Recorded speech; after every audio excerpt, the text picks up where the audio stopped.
সকাল থেকে যে ঘটনাটা আমাদের ভাইরা বিভিন্নভাবে রাতে ঘুম হয় না, ব্যথা যন্ত্রণায় রাত 2টা বা 3টা কেউ ঘুমায়, এরকম 12টা, কেউ সকালেও ঘুমায়। কারণ চোখের যখন যন্ত্রণা মানে তাণ্ডবটা শুরু হয় তখন তাদের আর ঘুম হয় না। এক পর্যায়ে তারা ঘুম অবস্থায় ছিল, তাদেরকে তালা লাগিয়ে দেওয়া হয়েছে। এই হাসপাতালের স্টাফরা, হাসপাতালের বড় ডাক্তাররা তালা লাগিয়ে দিয়ে তারা এখানে সমাবেশ করতেছে তাদের মতো করে। এক পর্যায়ে ওনারা এখানে আন্দোলন করতেছে। ওনারা জেনারেল যে পেশেন্ট বলা হয় সাধারণ জনগণ, তাদেরকে কোনোভাবে ট্রিটমেন্ট আজকে অন্তত দেওয়া হয় নাই। এই জারাজারিতে মানে সাধারণ জনগণের সাথে হাসপাতালের স্টাফ, হাসপাতালের কর্তৃপক্ষ, ইভেন হাসপাতালের ডাক্তারদের সাথে তাদের সাথে মানে এক ধরনের হাতাহাতি হয়, মারামারি হয়। হাসপাতালের স্টাফ সহকারে আমাদের সাধারণ জনগণ যারা আছে তাদেরকে মারধর করা হয়েছে। আমাদের এখানে সিসি ক্যামেরা ফুটেজ আছে, এটা আপনারা জাস্টিফাই করে দেখতে পারবেন। ইভেন এগুলা দেখে যখন আমাদের আহত ভাইরা নেমে আসে নিচে, উপর থেকে পিটান শুরু করছে, স্টার্টিং নিচ পর্যন্ত তাদেরকে পিটাইছে এই হাসপাতাল কর্তৃপক্ষ, ডাক্তার থেকে শুরু করে সবাই।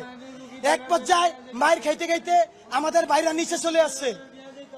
এখানে প্রশাসন উপস্থিত হয়েছে।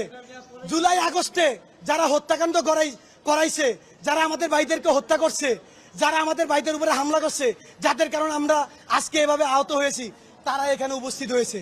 সে বাংলাদেশ পুলিশ, তারা এসে কোন রবদবা না জেনে আগে আমাদের আহত ভাইদের উপরে হামলা চালাইছে। এর ভিডিও আমাদের কাছে আছে।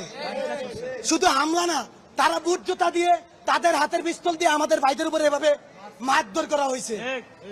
পরবর্তীতে এখানে বাংলাদেশ সেনাবাহিনী, আমরা যাদের উপরে আস্থা রাখি, এই বাংলাদেশের রাষ্ট্রযন্ত্র যদি গভীর সাগরে ডুবেও যায়, এই রাষ্ট্রযন্ত্রকে তুলে আনার একমাত্র সক্ষমতা রাখে বাংলাদেশ সেনাবাহিনী।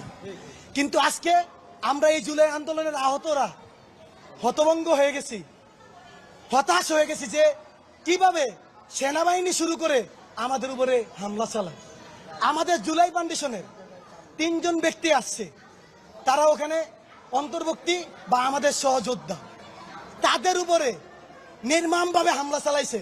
ষাটের কলার হইতে শুরু করে নাক মুখ বাইরা ঘুষা তারা দিছে সেনাবাহিনী।